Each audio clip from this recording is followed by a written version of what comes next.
Nou ja, de naam is niet een hele grote verrassing meer, want weer en wind heeft zijn best gedaan. Maar dat past ook wel bij de naam, denk ik. Dan bij deze. Ik doop u Hiddeborg en wens u, uw bemanning en passagiers een behouden vaart.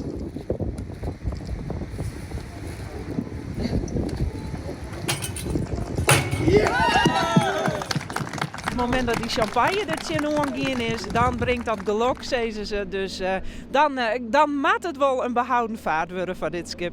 De nieuwe rappe boot die het vaarzel tussen Ameland en het Verstelaan is officieel doopt.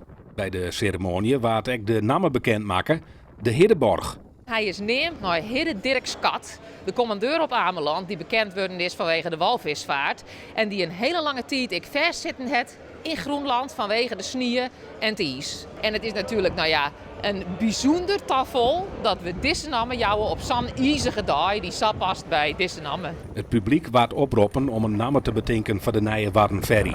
Uit een totaal van 386 instuurings kiest de jury, met onder andere presentator Afke Boven, de winnaar. En dat bleek, in alle verwachtingen in, vrij makkelijk. Ik kom van het eiland, ik ben er opgegroeid. Je wist heel duidelijk wat het gevoel was, maar je wist wat het gevoel is van de veerboot die naar die studie brengt, die zwaarder dat de toekomst in kist. Dus eigenlijk had het heel goed een gevoel van, met de stoere namen, het met wel een beetje de eilanden karakteriseren.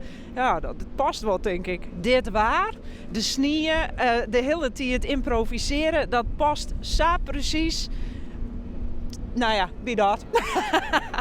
Nevens rederij Wagenborg is dit nieuwe sneltje-schip het nedig. Capaciteit wie één ding. En we zeggen ik dat de capaciteit van het huidige schip, die is beperkt, mooi 48 plaatsen. Deze nieuwe boord het 74. En we zeggen ik dat dus oude boord, Vostaborg, die voelt gewoon te vaak uit. Dus in het kader van de betrouwbaarheid wonen wij gewoon heel graag een toekomstgerichte oplossing. En die hebben wij nou met dit nieuwe schip. Nou volgt eerst nog een testperiode.